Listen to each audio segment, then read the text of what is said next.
Well, good morning, ladies and gentlemen. Sorry we're a bit late starting, but those that are here, welcome. Today it's about a strategy that Judith Stubbs will present to you about affordable housing. Some of us like to call it fit-for-purpose housing going forward, and some of the options that are available for us as a council. Now, this came about as a result of a federal grant for us to employ Judith and John. John's not here today, Judith? No, he's not. No. And Judith has presented to council with some wonderful ideas and wonderful alternatives for housing. I think we've just got to take the blinkers off, look what we can do going forward. Now, council has copped a bit of flack over the last couple of years for not having housing, residential housing available. Well, technically it's not council's fault. The land was always zoned there, and you can look at me, Pat, but the land was zoned. If developers don't develop it, we can't, hold them to ransom to say do it. Obviously the market wasn't there at the time, and as we know, some of the developers nearly went bankrupt over the last development that happened at Kalina. So in this instance, I think Judith will explain to you whether Kalina, like Wyangan, or do we look at different form of housing in our central business district. So without further ado, I'm going to hand over to Judith, and I'm sure she'll be much more interesting than I. Thank you, Judith. Thank you. Thanks for having me today. Can I just go around the room first before we start and just find out where people are from and your names? That would be great. Can we just start in here, please? I'm Colleen Lux. I work with Judy. I'm Shireen Donaldson, Griffith City Councillor. I'm Georgie Felico. I've got a design business and my husband's a builder. I'm Deb Longford. I'm the City Councillor, but in another life I work at a homelessness service. Kate Fraser, Casella Family Brands. Neil Bruce, Optimum Property on the local radio. Bianca Crochet, Little Property Services. Carolyn St Michael Stone, Brisbane Homes. Michelle Evans, St George Bank. Sandy Byers at George Bank. I'm Carolyn Rocker, building designer. G'day. Nathan Thomas, the real estate agent. Pat Filipino, President of the Chamber of Commerce. Okay. Darren DeBoardley Wines. Hi. Carly Super, City Council. Yeah. It's great to be back here. I spent a lot of time here actually a few years ago. I was working for the Cotton Patchment Communities Research Centre, which was 6 universities doing work on the Murray-Darling piece. I was just hearing people talk about that. So the work that we did originally, which I think was called the Stubbs Report, I think a lot of people in Griffith were kind of hanging on to that at that stage and saying, well, there are going to be big impacts on the community with respect to the water carts and the changes in the water plan. So Colleen was here. We travelled north to south of the basin and south to north for about 18 months, talking with them, walking around with growers and farmers and everybody. So it started up in the northern basin, but we said if you're going to do anything, you've really got to go into the southern basin because that's where food's grown and that's where there's really big issues. So it's really great to be back in Griffith, this time with a totally different hat on. So my background is originally I worked in council in strategic planning and in social planning, and then I was always been passionate about affordable housing, and so I ended up doing a doctorate in planning and land economics, town planning and land economics. And the person I've done a lot of work, probably about 50 strategies for councils around Australia and for state governments and so on, and done a lot of practical development in terms of lining up partnerships and all that kind of stuff, and worked on some of the really big PPPs in Sydney. For example, Bonnyrigg, which was a complete redevelopment of a whole suburb for a big mixed 10-year suburb coming out of a big public housing estate. So my work's been theoretical, but also very, very practical and very hands-on. The person who's a partner who's not his face is actually sick is John Storer. So he used to run big construction projects as an engineer like the Eastern Sydney Distributor and costed those projects. And then later on went back and did economics. So he's got a very strong interest in the economic modelling and economic feasibility.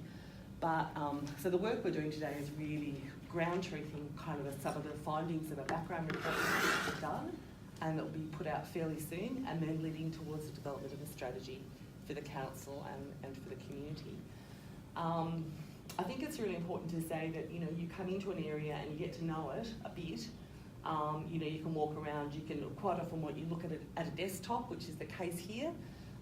You look at it on the ground and you say, yep, I would have expected that to be redeveloped, I would have expected that to be happening, but sometimes you get a big surprise, you know, and today it's really important to hear from you guys about, you know, what you're seeing on the ground, and just to reality check some of the first things that we're finding, and to get some ideas from you, as well as put forward some ideas that have worked in lots of other places that we've worked in. But every market's different, every area is different, and every challenge is different, and it's constantly changing. So that's the kind of context, I guess, that I would use around all of this. And I think I would say that affordable housing is probably the most difficult policy area to get any traction on of any policy area that we have, because most housing is built by the market. 96% of housing is built by the market. Councils influence what can happen. They can have a role in that. State government does, federal government does with taxation and so on. All of those levels of government do. So what I try and focus on is what particularly a council can do. And that's kind of limited, but there are real opportunities. So I try and say, let's direct 90% of our effort at what's going to make 90% of the difference, not what's going to make 3% of the difference. So that's kind of where I'm coming from, I guess. So basically, we're looking at providing an evidence base to increasing access to affordable and diverse housing. I'm probably going to talk for about 30 or 40 minutes, and then I just want to open up for discussion. So I'm hoping the majority of today will be about discussion, but I'll just run through some real preliminary stuff at the moment. So basically, focusing on strategies and mechanisms most likely to be effective in the local context. So firstly, what's affordable housing? A lot of people think it's social housing, or it's housing for homeless people. Yes, it's that, but it's a very broad spectrum of housing, right through from those who are most in need of housing and through to people who are lower and moderate income renters and purchasers. So it's that broad spectrum of housing. So there's a statutory definition of housing in New South Wales, and it's actually just changed. So we've just amended our report, which is why it's not out yet, to reflect changes in the state planning policy and the Act. But this is the most recent stuff, so which we've just done. It's affordable when a very low or moderate income household pays no more than 30% of gross household income on rental or mortgage payments. It's not always the same as low cost housing. Something can be lower cost, you know, because of the way it's produced. It might be prefabbed, it might be whatever, but it's not necessarily technically affordable to people. That 30% is most important when you're looking at very low and low income groups, because obviously 30% of their gross household income, their before tax income it's calculated on, that's a lot more for them for someone who's on $100,000 or $200,000. You know, so that 30% is really critical when you're looking at a lower income pensioner or lower income worker, or a family basically, than someone on a higher income, because they've got so much less left over to spend on their basics, if you like. Statutory definition. Basically, you can see here what you've got to get down to. So a very low income household, when we're talking about someone who's the household income, it's less than $609 a week. That's not a lot of money. So 30%, they could affordably rent something worth $183 a week, and there's nothing on the market. Maybe a shed sometimes or something, but that's what we've got. That's what we're dealing with. And I'll go through some of the groups that this includes later, and it's more than you would think. There are working families in this kind of income range, and certainly affordable purchase, $178,000 a week. You know, forget that. Low income households, that's the income range. They're up to around about $1,000 a week, $50,000 a year, and they can afford up to $293 a week. So they're a bit better off, but people down the bottom end, when we talk about that middle to the bottom end, they're left out in the cold too, because it's a range. It's a range. And then of course they can afford up to $284,000. So maybe they can afford a strata dwelling, which we'll see in a minute, because we've done an assessment of what people could afford in this town, but not much. Moderate income household, it's a bit more generous. It's up to 120% of gross median household income for rest of New South Wales. This is the new definition. So they can be earning up to around $75 $1,000 per year, $80,000 per year maybe, and they can be paying up to $440 a week in rent. So they're a bit better off. They're a bit more able to rent stuff here. And then your moderate income household, purchasing household can actually purchase something for up to $425,000.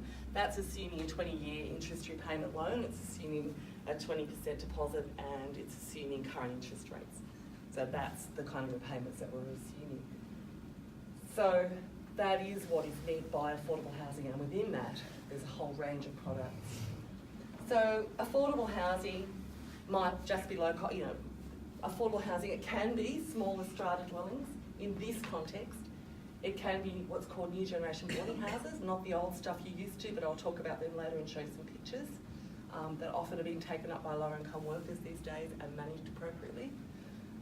Manufactured housing estates, caravan parks managed by a housing provider, community housing provider, can be affordable through the market, and some small lot housing can be affordable to some groups. So in the local context, they're the types of things when we've done a very extensive look at everything that's sold in the last 2 years. We've done a lot of rental data, as you'll see from the information we've got. They're the types of things that are. That's through the market, but as a special or subsidised product, social or public housing, community housing is of course affordable. Subsidised rental, what's called key worker housing, where you're charging, under some schemes, 80% of market rent. That can be affordable in this context. And also shared equity purchase. So I've worked on some big shared equity projects in Western Australia, which has really taken off there, but we don't have that very much here at all. But it's not really a big sector here yet. But in the UK, Western Australia, South Australia, it's actually quite a big sector. So I think there's a lot of promise there where someone, as I'll talk about later, can have a share of that equity, so 50% owned by an equity partner, and then there's a covenant around how that's arranged if they sell. It gives them that ability to buy in as well and get some equity in the process. Some of the key findings from the research we've done, so the background report, which you'll get is this report. Hopefully that'll be distributed soon when I update it. So basically, we know it's a low-cost market compared to Sydney or compared to a lot of the big regions. We know that.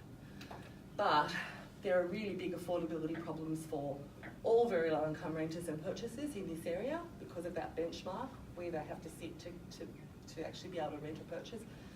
For the bottom, 70% of low-income renters and all family renters. So that's basically most low-income renters have got a big problem here. The top haven't because they've got that a better income. And the bottom, 50% of low-income purchasers and all family purchases in that group. So they're the groups that have really got the issues when we crunch all the numbers and look at it in this area. Moderate income households, pretty much they're catered to by the market. Not that they've always got the house that they want, but basically they can purchase something. They can generally purchase something that would suit their family. They often will choose to be in housing stress, if you like, because they want a better property in a better area. But there is a degree of choice that doesn't apply to these groups in this market. Housing stress breakdown. So housing stress is technically where someone's paying more than 30%. Quite often they're paying at least 50% in this area of their income on their rent, or 60% if they're a very low income household to get anything at all here.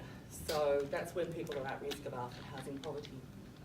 So these are the groups. You can see is the renters, if there's a key there, I think it's a bit low down, but basically that blue there is very low income renting households. So 45% of those in housing stress in this area are very low income renters.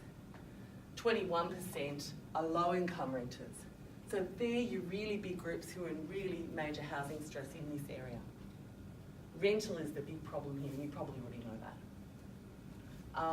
Moderates down there. So at this end of it, it's low and moderate income purchases. But often these people, as I say, are paying a little bit more because they're going to exchange equity for debt over time. They're basically going to run down their debt. They're anticipating they're going to increase their income. Their capital is going to increase. So they're making some choices around that stuff. But renters don't get the capital gain, and they don't get any, and they also end up paying more and more rent as they go along relative to their income. So that's the really big, in my opinion, challenge here in the data. Housing stress by income, 50% are very low, 30% are low, and 20% moderate. Again, you can see where it's sitting broken up by income. By tenure, 70% of renters who are in severe housing stress and 30% of purchasers. Basically, smaller households are making up or are projected to make up about 60% or probably more of the group that's really in housing need now and projected to be in the future, probably 65 to 70% are going to be in smaller, that's single person and couple households. But families are still a problem, of course. They're still an issue. But those single people quite often, they're only on the one income in that family. So it makes it quite challenging. But, you know, there's definitely a need for family accommodation, affordable family accommodation for large households. And there are, I think it's 1,162 households in housing stress, so after housing poverty, many of whom are paying 50 or 60% of their income in rent. And you can see here when we break it up numerically, again, the largest group are those other renting households. Though of course, the family households are also important in that. So that's the kind of breakup. When we start talking about housing targets later or what council might be aiming towards, that's what we're talking about. In terms of the broad housing need and demand, that's going to feed into the, I think, the DCP review that's happening at the moment from this work. Basically what we're looking at is around about projected an additional 4,500 people by 2026, so in the 10 years to 2026, which is about a 0.73% per annum increase. That's actually reasonably high compared to regional New South Wales. In terms of dwellings, it's a little bit more because you're accounting for vacant dwellings, and that's the total number of affordable housing. Now, what's really interesting about this area is that the recent jobs growth is actually very high compared to regional New South Wales, which is about 1.2% per annum. You've been having growth at 2.4% per annum over the last 5 years, so that's really interesting. There's, you know, that kind of perception that there is a lot of local jobs growth is the case. It's much higher than New South Wales. And basically, what is a real problem for you, though, is the Department of Planning is projecting much lower growth rates, and they're projecting much lower jobs growth rates. They're kind of saying, well, yeah, that's Griffith's, but in fact, it's not borne out by the data that we've looked at. And in fact, ID Consulting did some work for council, and I would much prefer to back their estimates on your growth. So clearly, there's going to keep increasing the need for housing as we go along. The other thing that's really interesting, and I'm not saying that this is, you know, people are going to move out of their large houses anytime soon, because they don't. They don't tend to move till they're about 70 or 75. There tends to be some impetus, a partner dies, they tend to have a disability, they become more frail, they start to think about moving. But if you purely looked at it on the household type compared to the housing you've got, you would need all of that, an additional 4,500 smaller dwellings to actually meet the demand. But what's really the big gap in the supply, in many respects, is smaller dwellings. And you've got quite a significant oversupply of larger dwellings. That said, I'm not saying that people are going to move out of their house. That's an ideal world scenario, but I'm giving you some idea of that kind of picture around what this kind of looks like when you look at your supply-demand mismatch. And what you're going to see over time is, as population ages, you're going to see more of a mismatch, particularly around centres. At the moment, what we've looked at is we've looked at I know this will be a contentious issue, but there is greenfield supply in Kalina precinct that's zoned for about the next 10 to 15 years. I understand has not been developed, much of that's not been developed, but there's enough for about 800 lots if it's separate dwellings.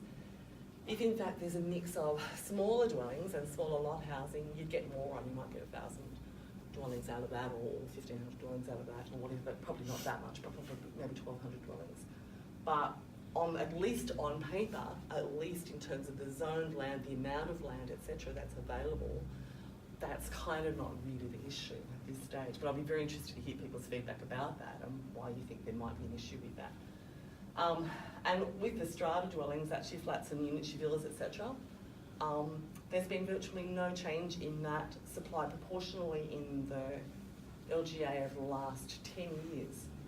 So, you know, flats are at the same proportion of dwelling stock that they were in 2006. There's a slightly higher proportion of villas and shop top housing, for example, but, you know, basically we've looked at some real barriers in the redevelopment of certain areas here, and again, real estate agents would be very interested to hear what you've got to say about that. What's going on? Your area has got a very, very high proportion compared to New South Wales of very low and low income renters, and a lot of them are working, not pensioners. It's your wage structure and your economic structure means that you've got an influx, and when you look at the migration data, you can see you've got a very large influx of people who are in those low and very low income bands who are working. They're single people and their families, and you probably know that. There's a very constrained supply of private rental and more affordable housing types. Vacancy rate of the real estate agents I surveyed is less than 1%, so a balanced market's 3 to 5%, so quite clearly that's a problem. There's an undersupply of one bedroom and good quality, properly managed boarding house stock, not your rooming houses that are overcrowded and DOS houses. I'm not talking about that, I'm talking about an example that I'll give you later. So there's virtually none of that's been developed in the city. Very low growth in strata dwellings, as I say, and you've had a much greater than average rate of growth in real rents that I'll bring up in a moment. There's been at the same time a loss in social housing. So there's been a loss in public and community housing in terms of amid increasing demand for rental. And there's been an influx, as we see from all of the census data, of very low and low income renters from overseas, and a lot of pressure from the regions in Sydney, like the upward movement up the regional hierarchy as people moving from the other areas, the losing population into Griffith. So all of those things create a perfect storm for rental, effectively. So evidence of pressure, 2000, such as 2010 to 2000 and early 19, 2-bedroom strata dwellings, the real rate of increase was double that of New South Wales. So it was 200% real, that's adjusted for inflation, rate of increase for 2 strata dwellings in rent. It's huge rent increase. So it's real. The 3-bedroom houses, when we look at that over the last 9 years, 3-bedroom houses increased 4 times the New South Wales rate, so 400% real rate of increase in rents. Even though they're lower, the rate of increase is very, very high. The thing that supports the issue around saying purchase is not really the issue here compared to rental is that purchase prices have increased only by 13% over that 9-year period. There's not a lot of, from the data, there's just not a lot of pressure economically on that stock, which is interesting. Anecdotally, you might feel there is, but that's the data. And it's much, much lower than the New South Wales average. So the New South Wales rate of average is about 150%, but you're at 13%. So it's kind of interesting. So I really want to go back over that later and say, well, what's going on? That's very, because it's against what a lot of people are saying anecdotally. So it's very interesting when you look at the actual data. So examples of very low and low income households. People often go, oh my God, it's people who are unemployed. Yes, it is, but it's a whole bunch of people who are on very low and low income workers. So people who are on those incomes are a full-time aged care worker or a cleaner who earns $760 a week. This is all on award rates plus allowances. A couple with one person who's a full-time enrolled nurse, $780 a week. A poultry process worker on $743 per week. So they're looking at being able to afford $220 to $230 per week in rent, potentially, at 30%. Others who are on very low incomes are an aged pensioner couple. They can pay $205 a week. A junior poultry process worker who's on $520 a week could pay $156 a week. An adult fruit packer on $484 a week without overtime allowances, but $145 a week. Aged single pensioner, $136, and someone who's on New Start who's just lost their job, they can afford to pay $81 a week. But that's just a few examples of the kind of people that we're talking about. So there's a broad spectrum of people in the community and people who are moving into the community who would be struggling to find anything to rent at this stage, and I'm sure that you know that, and we'll talk about that in a minute. So the only thing a very low income household income could afford would be a boarding house rent, a low income person household, a 2-bedroom strata, and then that's only basically for part of that band. For moderate income households, they could rent most of the dwellings affordably that are on the market, and purchase is not really a big problem for them either. So again, it's in those groups. This will be more of an issue for the afternoon group, but you've also got a very high rate of increase in homelessness in the area. And I'm not talking about people sleeping rough on the streets like you see in Sydney. I'm talking about people who are sleeping in cars, in what's defined as very overcrowded in the census, and living in temporary and insecure accommodation, which is completely inappropriate to their needs. So there's a number of census questions that kind of get run through. So basically, there's also been an increase in homeless and marginally housed people. In any 1 year, there will be about 2,175 homeless people and almost 3,000 marginally housed people in the Griffith local government area. So it's really quite a significant group of people who are out of sight, unless you see them somewhere in a car or somewhere, or so it's actually, there's quite, in any 1 year, that's the number of people who will be in homelessness or marginally housed. So what have people said so far that we've talked to? I might just hand quickly to Colleen to talk about that.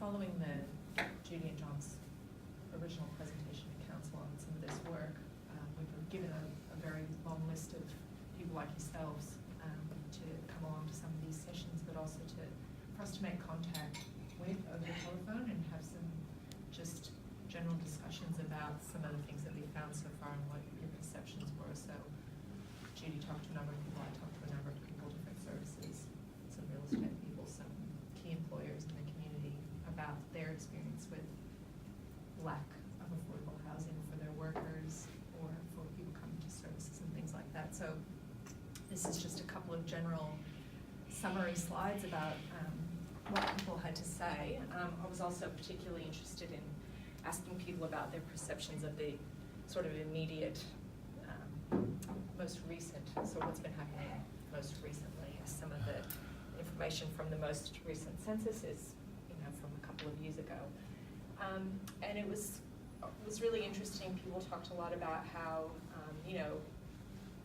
Griffith's an agricultural industry community, so housing is always affected by the cycles and seasons of all the different industries in town.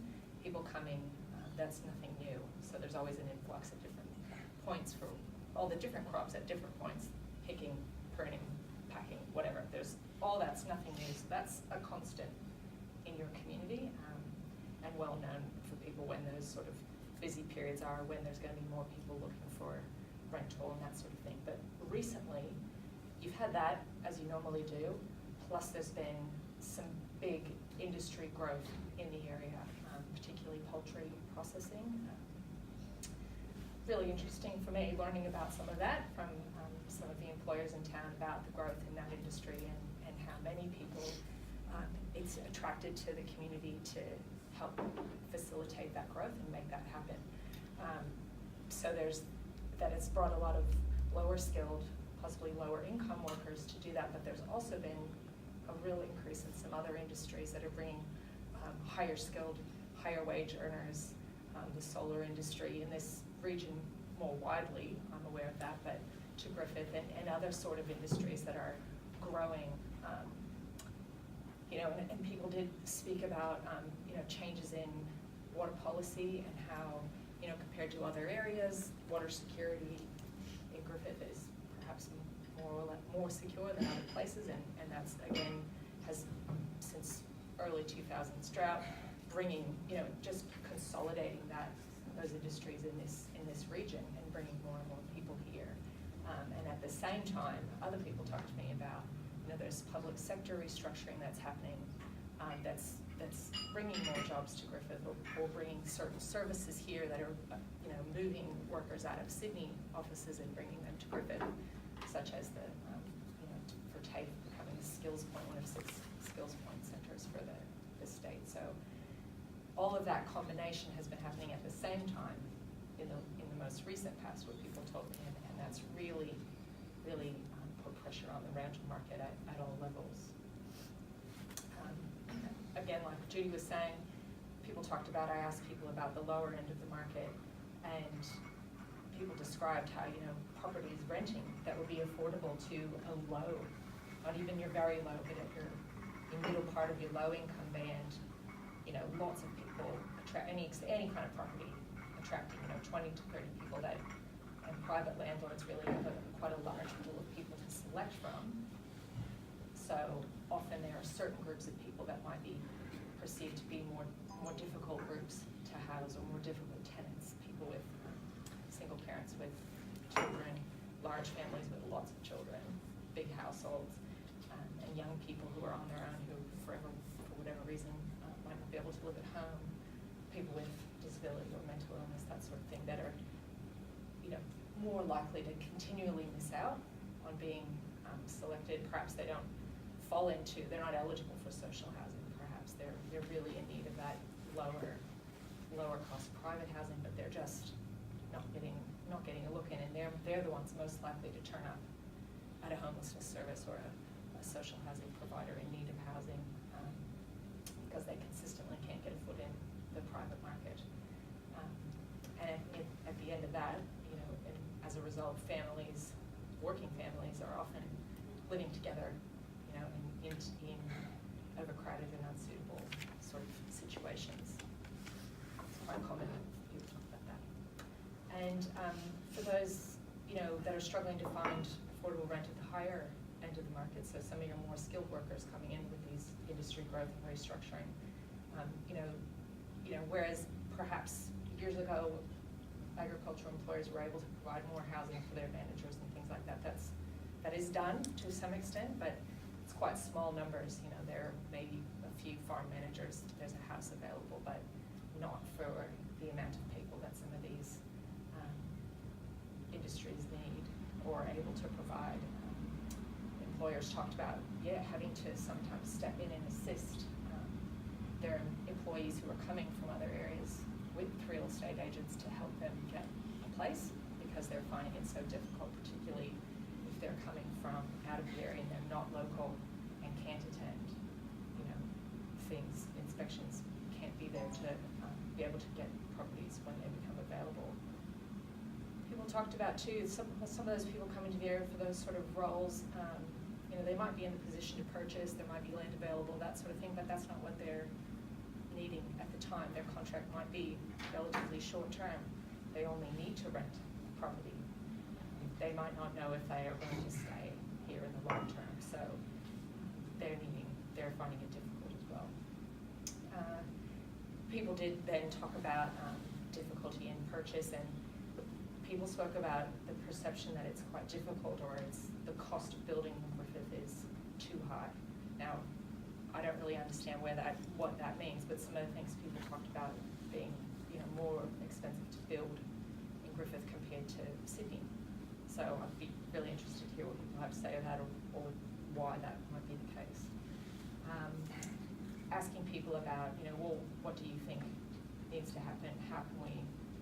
What can we do to sort of change some of this? And so again, the idea that the issue is really for rental housing and for those lower income groups, but that it was across the board that need people felt was there for larger families and smaller households. And really people were quite interested in how public land, council or crown land could be used better for new developments, multi-tenure developments, where there might be a mix of affordable rental, some purchase, that sort of thing. What sort of innovative projects could be done?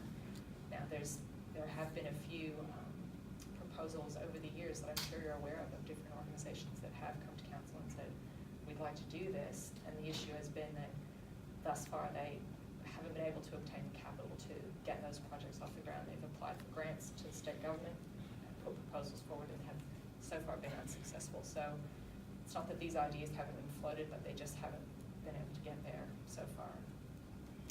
There's also some interest from the community sector to redevelop social housing, existing social housing estates in the area, to reconfigure some of that stock and perhaps be able to increase dwellings that way. Cool. Thank you. Is that the first thing we always do is we audit the planning instruments. We look at we do a bit of a diagnostic. We go, well, what's the need? Where's the demand? Where's the pressure, etc. And then we get out all the planning instruments and we look at them, and then we look at the historical stuff and we go, this is really interesting. And then we walk around block by block with a map, we photograph, we look at what's there, and we say, that's interesting. Are there redevelopment opportunities? What are they? Where are they? And then John runs the numbers on them. It's got to be not exactly back of the envelope, but of course it's preliminary. In terms of, we look at what's selling around it. We're not valuers, but we do the economic analysis around that from an economic perspective. So that's kind of what the process, as you'll see in the report, which would be great to get feedback on too. So firstly, it's really clear that what needs to happen is there needs to be a major overhaul of the planning controls through the DCP and the LAP to remove impediments to diversity and affordability. And we're saying close to the town centre, but also in the greenfield expansion areas. We've noticed there are major barriers in both of those things. So, and I think, to be fair, without criticising the current council, because it's not responsible for it, but something happened in 1999 with that DCP, which is one of the most regressive in New South Wales, to be honest. It's one of the has some of the greatest barriers that I've seen to diversity of housing in a DCP, basically. So I'm not going to talk about that yet, but there's significant impediments to strata, especially residential flat buildings, but also to villas. It impacts upon villas as well in some areas. So under the 1999 DCP, prior to that, you have got residential buildings everywhere. There are many, and I think a lot of people would have, invested. A lot of them are not strated, but quite clearly there was the ability to be able to do that. There was land, but also the controls were favourable, the economics were favourable. You get a rate of return on them. All right. But under the 99 DCP, it changed the whole system. So what it did was it brought in density controls. So it is very difficult because each of the precincts, the planning precincts, have got, you can only have X amount of, it's not consistent either, X amount of dwellings per hectare per square metre, whatever you like. But firstly it's determined by that type of density, not by FSR and height controls, which most local environmental plans have, so floor space ratios and height. It's not governed by that. It's one of the only planning schemes I've ever seen that's not governed by that. It's governed by a number of, firstly you can only put X amount of dwellings on, so that's a limitation to start with. That limits innovation to start with. The second thing is, which is a major barrier, is you're required to have 50 square metres of private open outdoor space per ground floor unit, whether it's a villa or it's a residential flat building. That's a lot of ground. You think about how much, 50 square metres, 10 by 5 metres, that's private. So that's not, so there has to be, that's enclosed, there's access to that space for a ground floor unit or a ground floor villa. I've never seen that before. Usually a ground floor apartment, you've just got the access to the kind of setbacks and the kind of general public amenity that you've got on the site, not to that special amount of, so that's a very big barrier. It puts a hell of an impost on development, secondly. And the third thing is your parking requirements are high. So parking costs a lot of money. Undercroft parking or underground parking, when you've got a site that's already constrained by density the way it is, and constrained by having to get this amount of, area per unit on the ground, you haven't start thinking about going underground. Well, forget it, because that costs about $80,000 per unit. So that adds cost. But on top of that, you've got two spaces, 1.45 spaces, I can't remember, per 2-bedroom unit, and 3-bedroom, 1.5 per 2-bedroom, and 1 space per 1-bedroom. But what we're saying is that in town centres, really you don't require that amount of parking. It adds a big cost to the development. And also we've looked at actual rates of ownership of cars on average, and they're much lower. So if you went to actual rates of ownership on cars for people in units, so, having some parking, but say 0.5, 1, and potentially 1 maximum near town centres, where you're encouraging walkability, and where you've actually got quite a lot of parking on the street in those areas. Then those things, when they... Can I question that? Sorry, I don't want to interrupt, but doesn't the new DCP, the new parking DCP override that? That may, yes, you may be correct. Well, when we looked at the existing one, it was a problem. However, there's still some barriers in that too. Because of lack of public transport, a lot of these people who live in these units who may be working, single or two young people, for instance, if they're working at Darren's Winery or at Vallarta, they need cars to get there. Sure. They don't have to. When that was, the Sydney, problem public is, transport. when that was developed, there was no public transport in there. Now there is. Yeah, but to get to Vallarta or to get to. They have their own buses, don't they? Yeah, They there's a get bus picked line. up. It's So the- governmental anyway. Yeah. The parking's always a bit of a controversial one, but what I'm saying is we're charged with looking at what's going to reduce cost and what's going to be actual ownership on average. In the census, we're looking at average ownership per 1 bedroom, 2 bedroom and 3 bedroom unit. So we're saying let's go to actuals, not to some theoretical standard, that's all. And then what we've proposed also on top of that, so we would be proposing a dramatic overhaul of the system, generally, but if you want to do it selectively, particularly in the 3 precincts that are closest to the town centre, at least there. So basically, also selective rezoning and extension of some areas, precincts within 400 metres of the B2 zoning. So I'll bring that up and show you what that kind of looks like in a very sketchy way. I might describe it first. So basically, you know, the density controls and so on are different in each of these areas, but this is all B2 through here.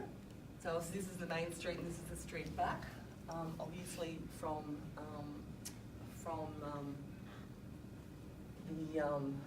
High Street. So this is, I think this is called Central, the yellow was called the Central Griffith Precinct.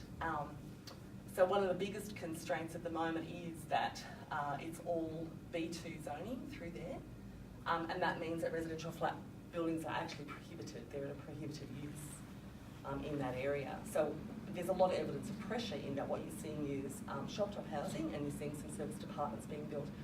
However, when you've got to put commercial, you have to put commercial on the ground floor in the street.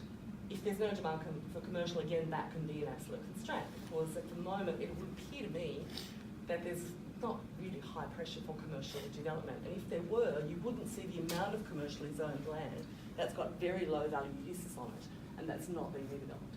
When you get back from the main street, all along that area, there's very low value uses in an area, particularly along here. And I'll bring up there's a whole lot of photos I've got in that where you can look at that area and say, well, really rezoning this area to at least B4, I would say R3 or R4, but at least B4 means that you've got the option to have mixed use, but residential flat buildings are also permissible. So with the change in controls, as well as the rezoning, which at the moment says you can't build flat buildings here, that would give those opportunities. So it'll let the market determine whether the B4 is used, whether there's commercial as part of it or not. It lets, what we're saying is let the market run, let it determine what's needed, open up the opportunity. So that's, you know, one sort of, there's a number of different ideas, but that's one idea. So actually, so the rezoning of, selective rezoning of those areas. This is the Corler precinct. There's some significant opportunities here with respect to redevelopment. It's all zoned R1, pretty much most of the area is zoned R1. So it means that everything's permissible there, residential flat buildings, etc. But what's limiting it are those density controls and that 50 square metre. So, you know, and we've photographed a number of sites which potentially could be, they're good redevelopment sites without too much work to knock down a lot of stuff. And then up here in the Wackerton precinct, we would say there's not many opportunities along here from what we've seen, but if you extended that up to Binya Street and then again liberalise those controls, again, there are opportunities up in that northern portion. Now, I would say in their DCP you should revise the whole thing. Like everywhere should go to FSR and height controls and a more logical and a more efficient system. But at a minimum, you'd be wanting to encourage open up opportunity over the next, you know, it's not going to happen overnight, let's face it, nothing happens overnight. It's a 20-year strategy. But you open up the opportunity as the market changes, shifts, and so on, you open up the opportunities in the areas where you really want that density initiative. And so, I mean, the types of things you're looking at, I mean, there's lots of very low value uses in those streets behind, you know, that are within 400 metres. I've got multiple photos of sites that I looked at and John actually did modelling on a number of those sites, preliminary modelling on a number of those sites, and said, well, yeah, certainly one story, likely two story, flat buildings would be, give a good rate of return if you change the controls and if the zoning permitted them. So that's, you can have a look at our numbers because they're all in the report, and happy to have them interrogated in any way you like. It seems to me this fundamental change is required. There's a real barrier to development. It won't happen overnight. That's the issue, really. It will happen over time. So, economically feasible, under controls that have changed. There's certainly evidence of demand, but because of the prohibitions on them, both in the control sense and the zoning, they're not being built as they used to be built. They might still not be built, but at least you give the opportunity for them to be built and feasible. The rezoning potentially between Banner Lane and Canal Street, because there's just no need to have that as commercial at the moment. If you made it B4, then you can have commercial. If your developers think that there is a market for commercial, then it's available, because B4 means you can build a mixed-use development. So one is about amending planning control. So I want to do some more work around that, and it's great to have a talk with people today, and I've learned a lot, so I'll get back to you on that. The direct creation of affordable housing in partnership with a community housing provider and or the private sector. So basically, we've identified, as I'll get to in council and Crown Land, new town centres that could certainly be used for demonstration projects, multi-tenure demonstration projects, and I'll go into that in a minute. So that either or potentially for seniors housing or with a component of a new generation boarding house. So in fact, something that would be a mixed tenure development, not just for one group of people, but mixed tenure. And also potentially demonstration projects for manufactured housing estates and tiny homes. And I'll go into that again as well. Moving down a bit, encouraging new models of affordable housing. So we've talked about boarding houses in more location areas. We've talked about also demonstration projects of multi-tenure developments on a greenfield site, potentially small lot housing, potentially shared equity and so on, that targets both purchasers and renters. So some ideas around that in the strategy on the report. And also, for quite some time, Argyle has been trying to get FACs or land and housing cooperatives to look at transferring some of the public housing that is under-occupied and very poor condition, very concentrated, to them as long-term lease. Where that's happened in other areas, and I've worked on a number of these projects, what happens is they do selective redevelopment. So rather than having one person rattling around in a 4-bedroom decaying home on a large lot, they selectively redevelop to mix the tenure, selling some of it. Some of it will be key worker housing, and some of it will be social housing. So there are a number of areas that are close to the town centres which are really right for redevelopment at this point in time. And it's about breaking down the concentration of public housing, but it's also that you replace that housing, but you also then mix the tenure. You renew the stock, and you can have more 1- and 2-bedroom stock as well as some of the family accommodation. But so far, Argyle, unlike many other providers in the state, has been unsuccessful at getting state government to do that. Doesn't make any sense. We're also working on a parallel project in Leeton for the Community Housing Industry Association, where in fact that is possibly part of the strategy, is actually looking at that really old, aging, rundown stock and thinking, well, how could that land, the value of that land, be unlocked? Because really, it's a really important community asset. But at the moment, public housing has not been maintained properly for many years, and so it can be a real problem. So there's some things around that we've done some work and some modelling on. I'll go back to the first one, the second one rather. So, so I'll give you some examples that we've worked on. So this is where the council took the lead and built the boarding house and runs it in conjunction with the community housing. And it's in a really ritzy street right near the Odeon in North Sydney. So it's a very, very ritzy site. And it's got all people who are on very low incomes in it, 7 people. Council acquired this cottage by some kind of rate thing years ago that had one person in it for years, and it was managed by Link Community Housing. Recently they redeveloped it into this so-called new generation boarding house with 7 rooms. 4 of the people have got a disability, intellectual disability or a psychiatric disability, and 3 people are working. So it's a much higher need group because that is the priority for that group for council. Interestingly, this is one of the only examples of our 16 case studies in the report that I did recently, or Colin did recently. There was no community objection to this, and it's the area you would predict it. It's rich, really rich, older homeowners in Federation housing, but there were no objectors. We also door knocked this area and was like, yeah, they're lovely, no problems. Again, but the interesting thing in this was the council took the leadership. The guy who's the assistant general manager walked the street, did the work, talked to people about it. We've also been doing work since 2009 on their affordable housing strategies and work, so the community's been educated over a process of time. So that's where council's taken the leadership, but it's a more high need group. It's a high need group in a residential area. This is a project when we did the work for Shoalhaven City Council. So Shoalhaven Council won the State Planning Award, on the State Planning Awards for their housing strategy recently that we did for them, in the Planning Institute. And one of the things they've done is they've got a whole bunch of old cottages that they own. This is a charrette that we ran involving the community, industry and others. Looking at the redevelopment on this site, it's going to be partially for a new generation boarding house, which will be entirely rental. Some 1 and 2 bedroom units, I think 1/3 of them will be sold to low income working families or working people, and 1/3 of them will be for rental working people. And I think the total yield's going to be like 22 or more. Actually, no, it's more than that. Gosh, it's probably about in total. It's probably close to 30 we're looking at the moment. And that rate of return at year one, council gets a rate of return on that. So we always factor in it's either cost initial or it's a rate of return on that land. This is, so 2009 we did the City of Perth affordable housing strategy, and we identified 18 underutilised car parks. And car parks are just expensive, Ashfield, particularly in an area like Perth.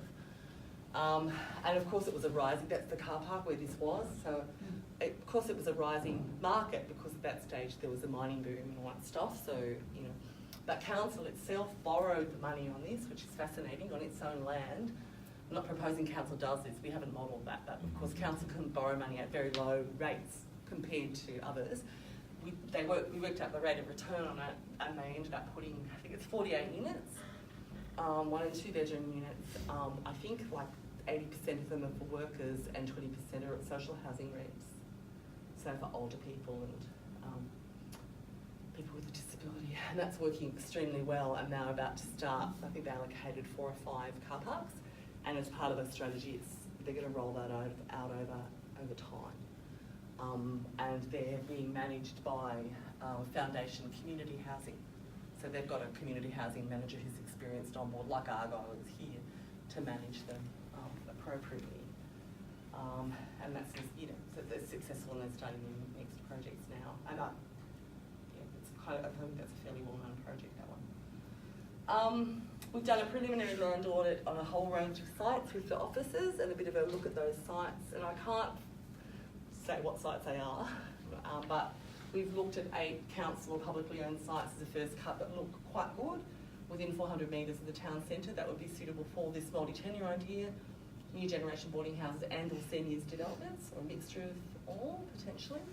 We'd be proposing that there be, also there are several potential sites for a demonstration manufactured housing estate. Not a caravan park, but one where you've got prefab homes and so on that you can get on the place quite cheaply and quickly, without need for a rezoning. And also you don't need to have each house approved, as you know. You can actually, because they're prefab, you get the approval for the site, but not for the whole, or the changes, but not for the whole as well, each of the dwellings or whatever. The economic modelling shows that all of these are economically feasible. We've really, in each of these, assumed an even split, not for the manufactured housing estate, but for the first lot. We assumed an even split between low income purchase, very low and low income rental. So that's the income streams that we worked out were actually based on part sale, and then feeding that back into to the project, and then different rent levels over, and our criteria was break even, at least break even at year 1. With respect to this second point, it's a very good rate of return. At year 1, it gives 43%. Income is 43% above expenditure in terms of annual costs. So it's pretty interesting. The problem that we've got at the moment, a couple of issues. Your 2 caravan parks no longer take permanent residents, you probably know that. So yeah, they used to be a form of accommodation for people, but increasingly they've become run down and potentially not well managed, and now they get to a point where they say, well, we're not going to take permanents. Plus tourist uses and short-term uses are much more profitable. So there's a real gap in the market for that type of good quality, well-maintained, well-managed housing.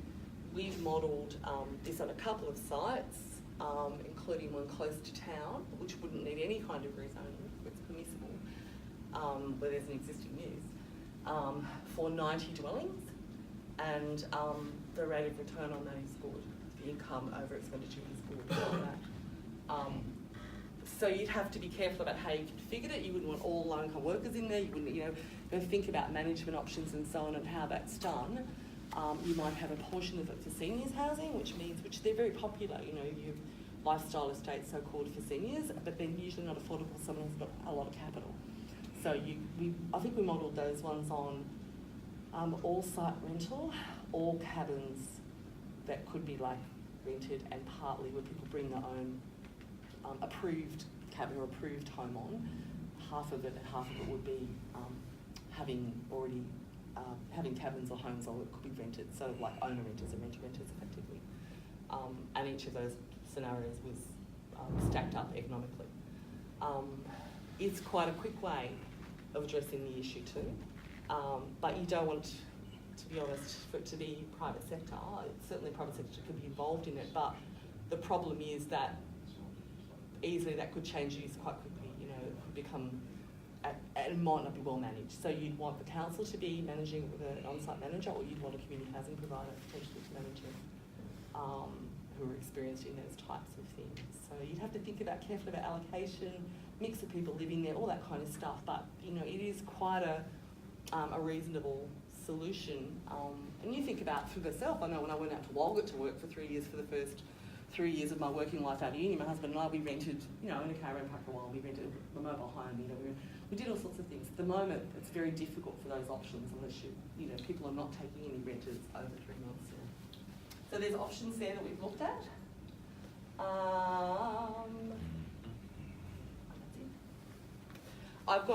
There are a number of other strategies too that we've looked at in terms of, you know, mandating smaller dwellings and different things like that. But I just wanted to give you a feel for the kinds of things or the way we're thinking at this stage, I guess.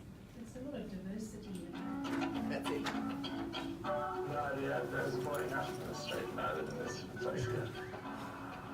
I don't know.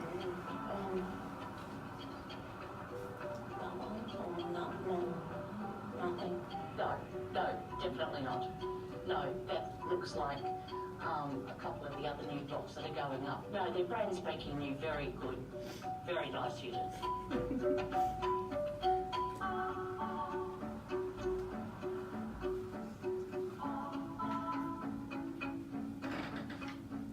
Definitely not. I think that this blends in like really well with everything else that's around these, you know, in the street perhaps, but like it just, if anything, it's more modern, which is a good thing because it stands out, not in a bad way too. But you wouldn't be driving past and you wouldn't think, oh, that's a boarding house. You wouldn't think that. It just blends in like really well. It just looks like a normal apartment complex. I don't think so. They all quite similar. They all look pretty nice.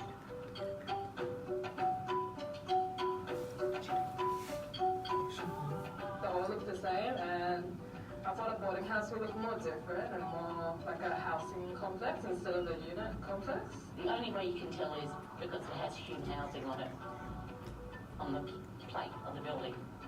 You wouldn't notice that walking down the street.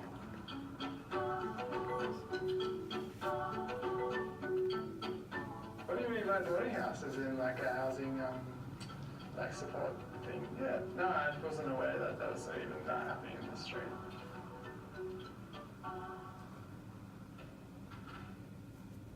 We head lease this property, which basically means that we manage it on behalf of a private owner.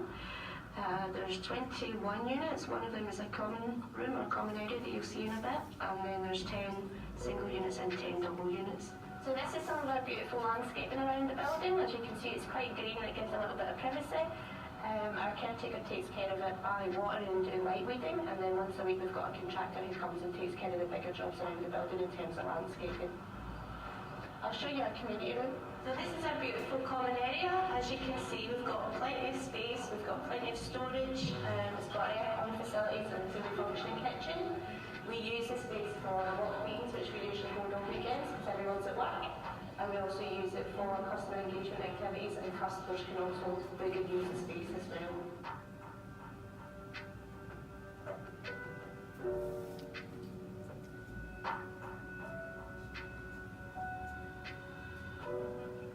Well, there's certainly a case that a well-managed and affordable new generation boarding house will play a very important part, for example, in addressing the affordability issues that we have in the community today.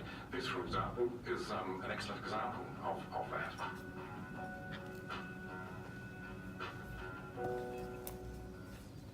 We've not had any issues here in terms of any antisocial behaviour. We don't have a high turnover, and they're very popular, so we let them really easily. They enjoy it. Generally, when we start a new complex, so when it comes on board, we'll have some morning teas and open homes so that people, if they do want to come in and have a look at the apartments, can come in and see them from the surrounding community. We've had no problems at all with any of the neighbours, no complaints.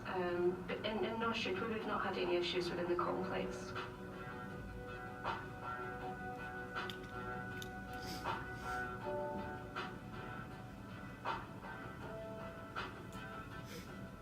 So I was one of the first ones to move in here, and I'm still living here currently, so I'm enjoying the place, and it's pretty convenient for me, close to work, and I enjoy living here.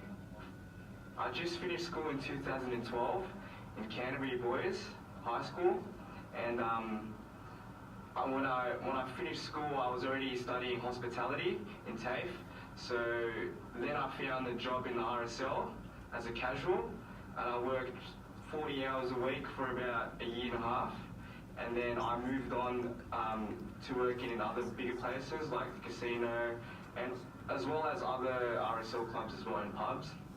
I was studying at the same time doing fitness instructor, and I studied that for about a year as well. I like to be active, and also I just want to help, people if they're having trouble with fitness. I was actually nearly homeless because I was looking after my mother as her carer, and then my mother was put into a nursing home in Parramatta, which was something that I didn't want to happen, but it did, and I had no control over that. So where we were living, I had to move out, and I basically had nowhere to go. I've never had that happen to me before, because I've always had great jobs in corporate industries, with company cars. So becoming homeless was it was almost as if, it was like a shock, and it was a big burden, like I had heavy clouds on my shoulders. I ended up looking on the internet, and I found affordable housing. The lady that showed me the apartment made a phone call, and then she said, "Do you want to live here?" And I said, "Yes, I do." She said, "Well, it's yours." So I got the apartment, and I got the caretaker's role, or the volunteer caretaker's role. And at that moment, it was like, gee, I felt so good and relieved just knowing that I had somewhere to live, and that where I was going to live was such a beautiful place and a safe place. So I think having a caretaker on site and that presence has been really helpful, both for the residents and for us as an organisation. Just provides that link and constant communication between us all, really. Every time I leave for work or I come back from the gym or something, she will always be outside hosing the garden. You do feel isolated over here when I'm alone sometimes, living at home. Yeah, so sometimes I don't have anyone to talk to, but sometimes I'll go downstairs I instantly get carried away when I'm talking to Rita or something, so I find that enjoyable, you know, like, I don't feel alone.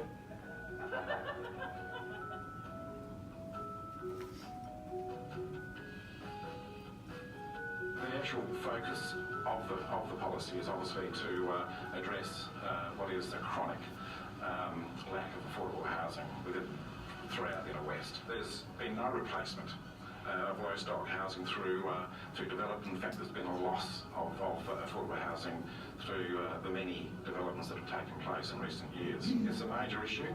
I think that is pretty much recognised by council, most people within council, and I guess that's the basis for the policy being adopted and supported. There are so many people out there where they can have everything one day and the next day they can be taken from them.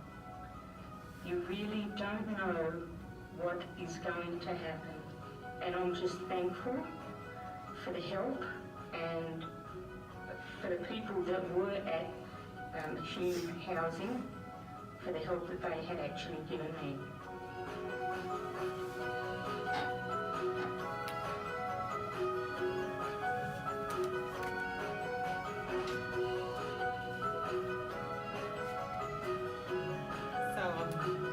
That's just an example of one of the types of developments that we're going to be talking about later that are really taking off in Sydney under the Affordable Rental Housing Set 2009, and which you don't really have any proof of at the moment.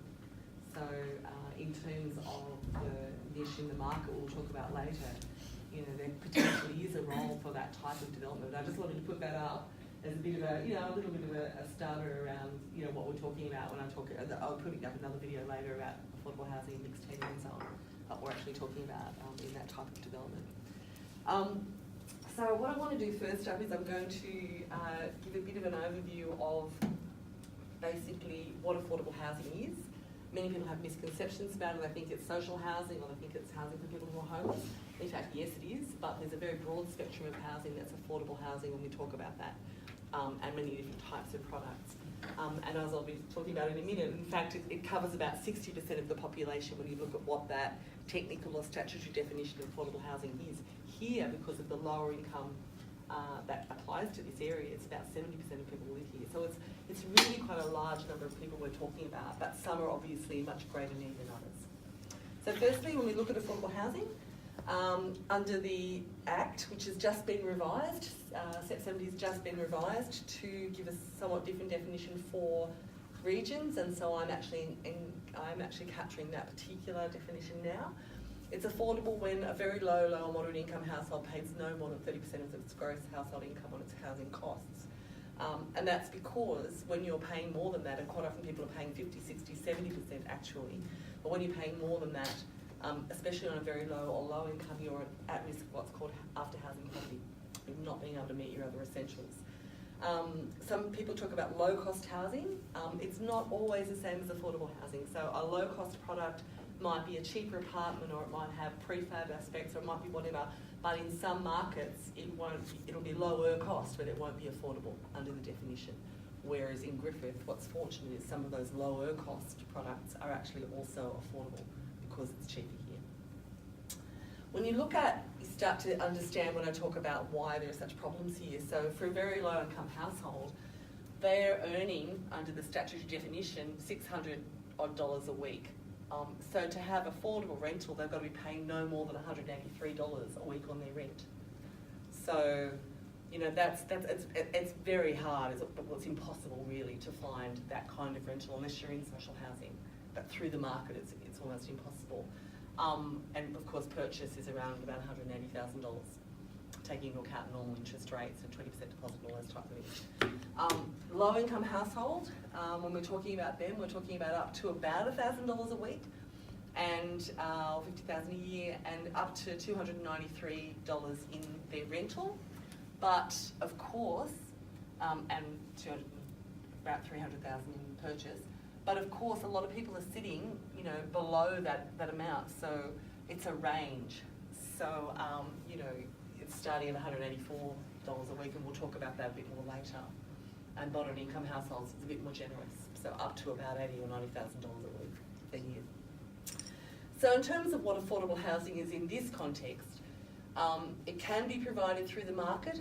So in the Griffith, in some areas, say I'm working in North Sydney or those types of areas, nothing provided anywhere through the market is affordable.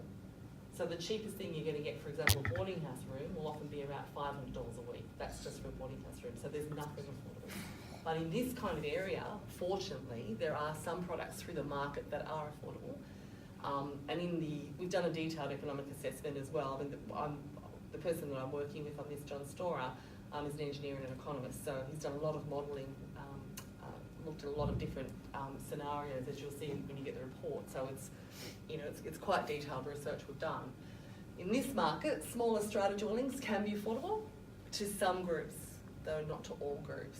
New generation boarding houses, like the one you just looked at, is affordable to many groups, not to everybody.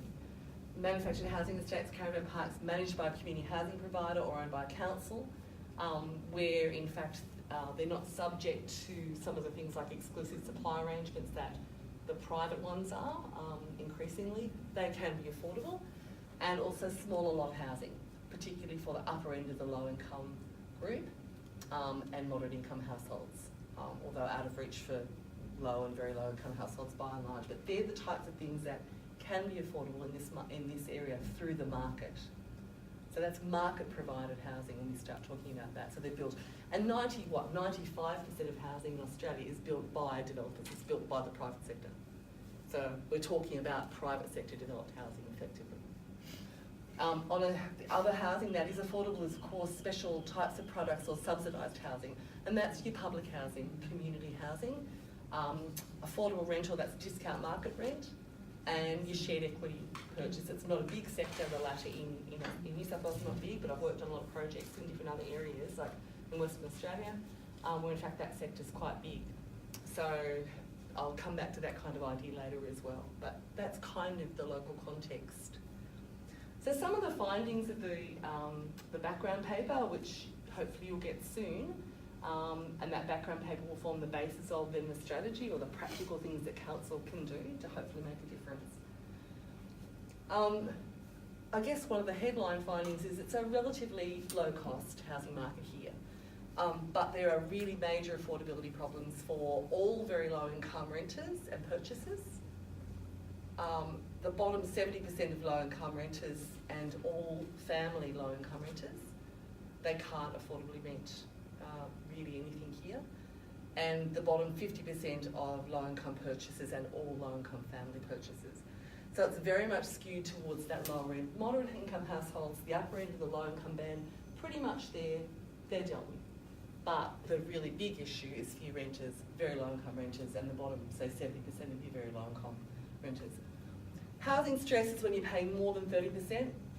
Very often in this context, people are paying at least 50% of their gross family household income, that's before tax. That's a lot of money for a very low income household.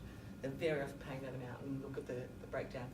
You can see 45% of people in housing stress here are very low income renters. So that's the big issue. And then 21%, so in total, looking around about 70%, 65%, 70%, they're actually low income renters. So they're the really big groups that are in housing stress here. So it's something to think about when we think about where you're directing the strategy, where we're directing our efforts. Not that all groups are important, but that's the big issue. And a lot of those people are working, as I'll show you in a moment. So they're in low income jobs. And then of course, your moderate income purchasers and low income purchasers. This group, not really as concerned about, because quite often they have hocked themselves up a bit to buy something, which is great, but it's in anticipation that their income will go up, that the debt will go down, and ultimately there's capital gain. But for renters, that's not the case. When you don't own anything, there's no capital gain. And as you'll see in a minute, the rents are going up against income dramatically. So, there's no upside to renting really, especially long-term renting. Housing stress by income, about 50% are on a very low income. Then most of the balance are on, obviously they're on low incomes and moderate. So again, that gives you a picture. By tenure, overwhelmingly it's renters, 70% in housing stress are renters here. So it's somewhat different to many other areas here, which is interesting. Quite often, you know, in other areas, we've got big release areas, it's purchases, but here, the real stress is on the rental market. And about 60% at the moment, it's smaller households. It'll probably grow as the population ages, but, you know, there is still definitely a need for family accommodation as well. But it's tilted a bit more towards the low income, tilted more towards the smaller households, that's couples and singles. And that's just another way of expressing that. So it's a total of something like 1,162 households or families that are in housing stress in their area. And that's the kind of the key groups, or that's the kind of things, if you want to think about a target for the future for the strategy, they're the kind of numbers that we're talking about to meet that kind of need, and that's growing, obviously. In terms of work that I'm doing for council, which will feed into the DCP, there'll likely to be an increase in 4,500 people over the next 10 years. Slightly higher need for dwellings, so then there's 0.73% per annum growth because there's vacants factored into that, vacant dwellings. And also, as I say, the affordable housing totals, that's what you need to have constructed if you were going to, or created if you were going to actually meet that need. Historical growth rates and recent growth rates are actually quite high. So Griffith fluctuates, like other regional areas fluctuate, that are subject to the ebb and flow of water, government policy, you know, drought, all sorts of things that happen in terms of the various sectors. But the most recent jobs growth has been very high against New South Wales, around about 1.1% for New South Wales and 2.4% per annum over the last 5 years for Griffith, so it's high. And to me, reality checking the Department of Planning growth rates, I think they're quite low, they are low. So I would think that ID Consulting did some work for council, and I think that they're probably the right numbers. The other thing that's really interesting, and this is a reality check I usually run, this doesn't mean that people are going to move out of their large dwellings and into smaller dwellings. It doesn't mean that at all. But if you were to look purely at current supply, total current supply, smaller households and what's suitable to them versus larger households, you'd see that there's a very, very significant undersupply based on purely on need, or what you would expect people to consume, on smaller dwellings, and an oversupply of larger dwellings. Doesn't mean that people rattling around, one person, two people, or a 3 and 4 bedroom home are going to move out anytime soon, though when they start to hit 70 or 75, they start to think about where they're living, that location. They start to go, well, actually, I need something more manageable. I need something I can walk to the town centre with. I need a different kind of service. So around about 70, 75, people start thinking, what am I going to do? Am I going to sort of stay there? And really, the amount of stock that's needed and where it's located becomes very important at that point. So again, the smaller dwellings are very much needed here and well located. The work we've done shows that, at least in theory, there is adequate zoned land, greenfield land at Kalina. There's 800 lots, about 10 to 15 years supply.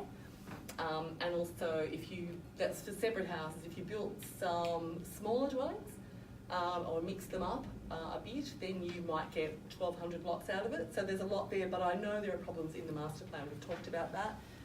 There are other constraints on supply in terms of getting that land online. So there are issues that we're looking at around that as well. But on the face of it, there is, a fair bit of land there.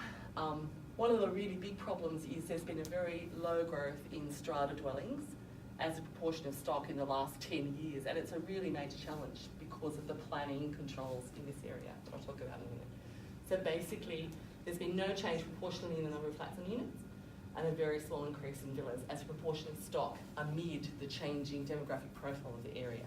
So again, there are particular challenges around trying to get that kind of stock on the ground, remembering too that kind of stock is actually the lower cost or the affordable stock.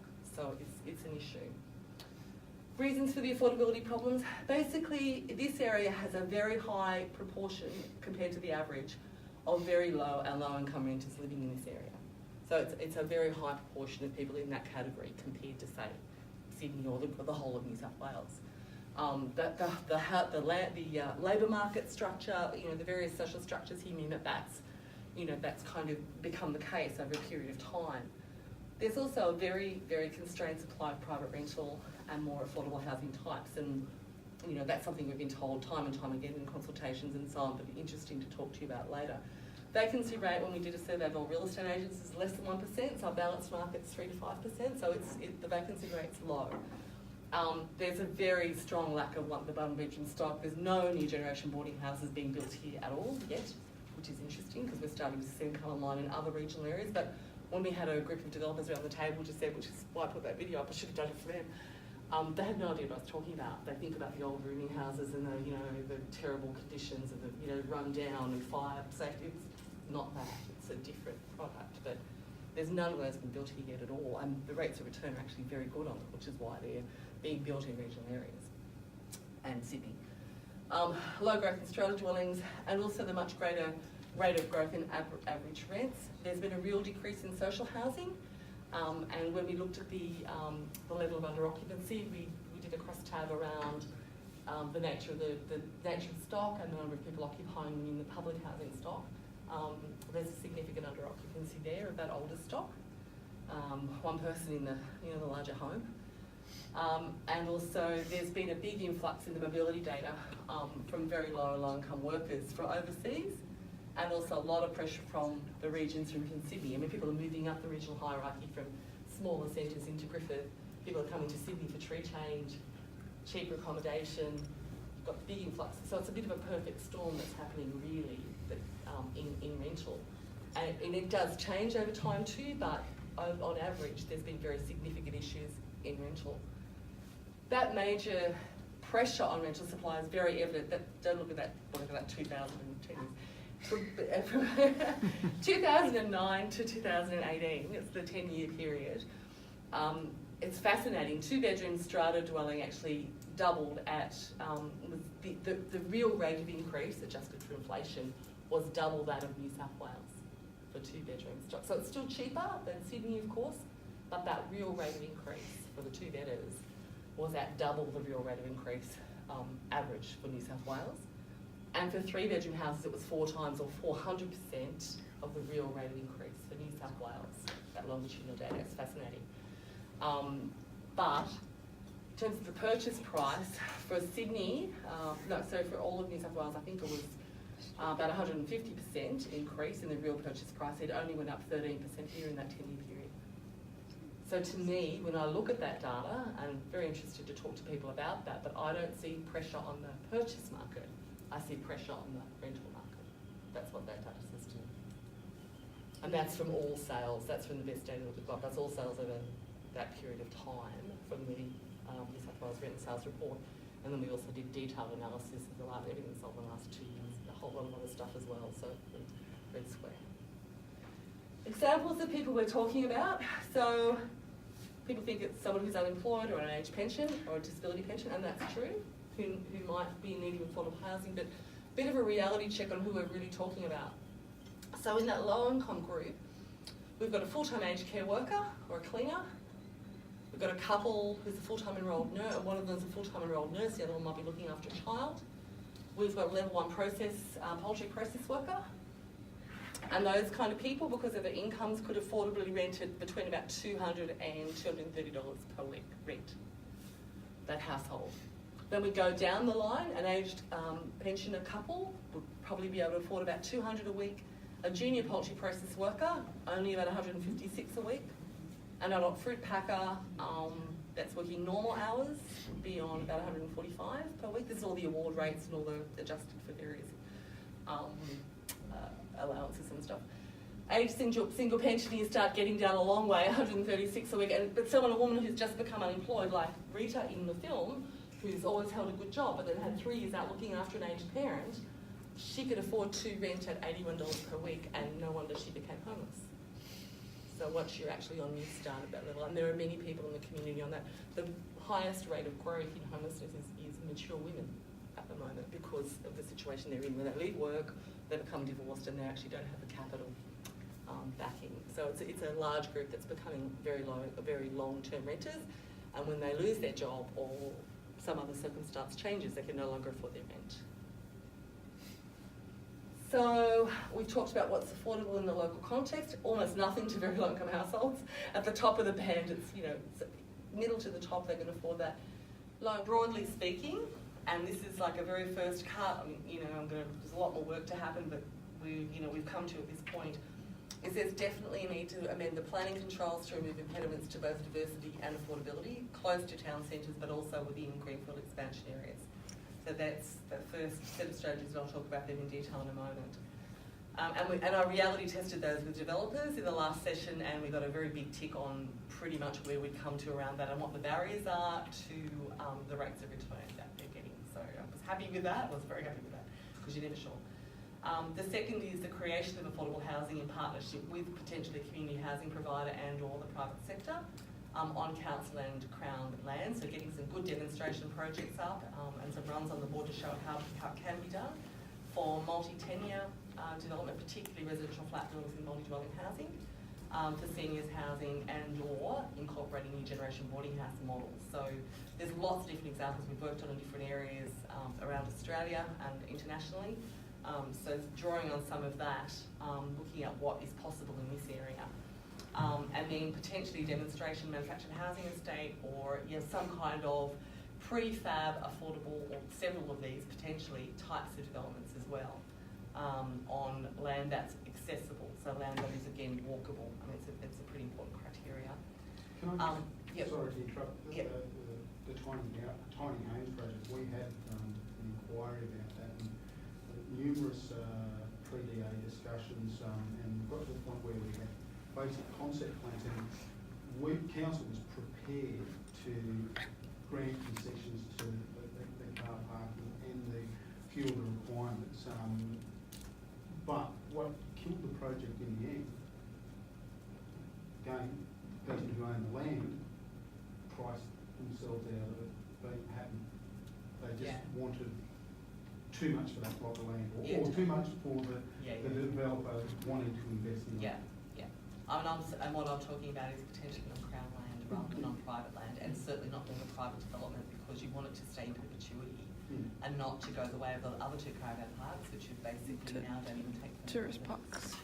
So you really want to look at something that's well managed, well run, and that where in fact the land, which can still give a rate of return, a good rate of return. You're right though, And I'm only using, I hate the term tiny homes, and I really don't even like the concept, but I'm using it because it's a bit fashionable. But that kind of, when I talk about manufactured housing or prefab housing, people sometimes go, oh my God, but so I'm using that term as well. But there's lots of different models that have been used here and overseas around this sort of stuff, basically. New models of affordable housing, so we're talking about new gen boarding houses in more located areas, some demonstration projects of multi-tenure development, greenfield sites, smaller housing, mixed tenure, some of the stuff you've talked about. So there's lots of examples of that we've drawn on in from various places in Australia and around the world, and potentially looking at mandating a proportion of 1 and 2 bedroom dwellings if the dollars stack up, because you don't want it to prevent it off. You don't want it to be an impost. So you've got to really look carefully what those dollars are, and also in the master plan DCPs or the master plan areas, making sure that there is factored in housing diversity, as you're saying, I think as you were saying before about that matter. But what I want to look at firstly is that first point. I'm not going to go into everything because there's quite a bit in what we've drafted so far, and there's a lot of data that's behind it, but I just want to really touch on a few critical things. It's really, there's not been any, apart from service departments and shop top housing and housing that's got some component of commercial development, there's not really been significant residential flat building development since 1999. So there's a number of issues around that, but also there are quite significant impacts with regard to villa development. So when we started looking at unpicking this initially at a desktop level, going, why did you have all these flats built and then 1999 or around about, and we looked at Red Square with the last thing. Why did it kind of stop in the mid to late 90s? And what's sort of going on with control? So then we started looking historically at what was in the development control plan, and then we looked at the 1999 DCP. Very, very major changes, as you're probably aware, in the 1999 DCP, which effectively has ruled out residential flat buildings in terms of economic viability. But also in some zones they're innominate uses, but they're also, if they're not named, like in B2, they're actually prohibited. So that's why people are building. There is demand. People are building shop top, but of course, there's an impost from commercial development, potentially, if it doesn't stack up, then it's going to have to be subsidised somehow. So it can be an additional impost on the development. So there are some significant, we think, planning issues around this, but the really big issues are, one, each precinct in the planning precincts is governed by a different type of density control. It's a planning regime I haven't seen in a very long time. It's not the way that planning is done now, where you're controlled by floor space ratios, height, setbacks, other controls. It's controlled by the number of dwellings you can have per hectare, or the number, and it's different in different precincts. It seems quite arbitrary, and the number of dwellings you can have, per square metre. So firstly, what that does is you've got a block of land. You can only get so many dwellings on it to start with. That's your first barrier. The second barrier is it requires 50 square metres of private open space for each ground floor residential flat building, and that's extraordinary. That's 5 by 10 private space for a flat. I've never seen that before in the DCP, but it is.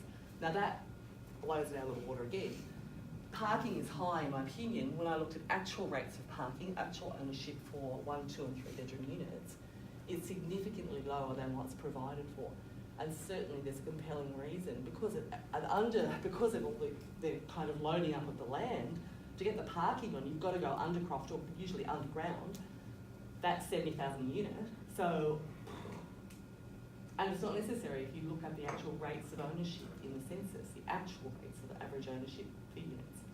But particularly near a town centre where you'd be encouraging walkability and so on, you would really start thinking about concessions, incentives, etc. That would, start to look at those things. But when you put all of those things together, and what John has done is done a whole lot of sample lots, some with infill with nothing on them, like big blocks near Woolies, and some in Canal Street with the, your old, kind of rundown housing and your knockdowns, and factoring reasonable, and Cordell's reasonable demolition rates and with asbestos. So you look at it, he's got a number of sample blocks, he's modelled what you can get on them and what your rate of return would be given current rentals with those under existing controls. Then he's modelled them, taking out those controls and putting in reasonable, we think, FSR height. So FSR at least 0.5, floor space ratio at least 0.5, and height of at least 8.5 metres, allowing that 2 stories and undercroft, or preferably letting in more better located areas. And so basically, what's happening at the moment is, so you might need 8 units to be either single-storey residential flat or 2-storey. I know construction's higher in 2-storey, but even factoring that in, you might need 8 to get it across the line. Your 8th one's giving you the cream, it's giving you profit, or the 7th and 8th one's giving you that. But at the moment, for example, in many of these blocks, you can't only not get 8 on. You could, under the controls we've modelled, which I think are reasonable controls, you can only get potentially 4 on. So it falls far short of what's required for the development to actually break even, let alone for it to stack up and give the profit that's required. So first point, there's a need for a radical rehaul, which is happening at the moment, opportunity of a radical rehaul of the DCP, the LEP, to bring it in line with current accepted practice. Because it's quite an extraordinary planning regime. We were just like looking at it going, oh my God. The implications are you actually can't even build residential flat buildings on many of the blocks of land where you could. So, and we've modelled that, as I say, in various types of scenarios. Also, so we're proposing a range of amendments to the controls based on both good planning practice but also on economics. You've got to bring the economics and the planning together, in my opinion. There's one without the other, just, Also, some selective rezoning, which takes longer. The DCP is easy. Rezoning is ministerial. It requires a ministerial approval. Within 400 metres, and this basically involves 3 precincts. And this is as rough as guts, but basically the ones we're talking about first up, I mean, it should be revised across the city, honestly, it's almost all R1 zoning, but I mean, in particular, there's no reason why you wouldn't, but if you want to take a selective approach, the first thing that you would do is you'd look at Waikato North, you'd look at Griffith Central, there's a planning and Cruella, that's R1, you'd simply change the controls there, because we've photographed a number of blocks of land which are ripe for redevelopment, for that type of development. This also has an impact upon villas because the villas have also got to have that amount of ground or that amount of private space as well. So it's you know, it's a problem for residential flat buildings, but it also can be a deterrent to villas too. So changing controls there is important. That's within 400 metres of the B2 zoning. This central is all B2 zoning, that's B4 and that's B2, is that right? Yeah. But we really don't see why. I mean, I think that there appears to be sufficient provision for commercial development in the area that's along Main Street and going further along. This area here, potentially between Canal and, what's the name of the street? No, it's not. It's, sorry. Yeah, between Canal and Banner, for example. This is only an example. I'm not, saying this is not locked in stone or anything, but, for example, when we looked at the number of opportunities in terms of older, very rundown houses, very, very low value commercial and older industrial uses, underutilisation of land, talking with the guy who's doing the DCP revision, it was one of the areas where you'd really consider, R3, R4 potentially, but if you're being more conservative, you would go in that area. Go back to the, you would probably go for a B4, mixed use zoning, because what that does is it lets the market run. It says you don't have to have the commercial to build your density, but if you wanted to build that, then you would certainly incorporate potentially that mixed use development or the commercial aspect of the development. So it would become a choice for the developer with regard to that. So there's a number of different sort of ideas we've got around that, but that requires more work and more thinking with the planners. With Waikato North Precinct, there's not a lot of blocks that are really right for redevelopment up to where the precinct goes. So if you extended that north to Pinja Place, then there's a lot more redevelopment opportunities up through that area.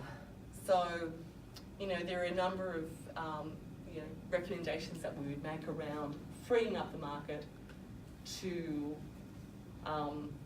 just simply open up opportunities for what used to be built, not in that of that quality necessarily, better quality, better design, and so on, and with some controls around it. Thank you so much for all your time today. I learned a lot today. Thank you very much. And but I will be following up with some people because I actually want to getting into the nitty-gritty with a few things at the moment. So that's really good. There's a lot of things that are practical. Great. Thank you. Thank you. Thanks, June. Have a sandwich. Good job.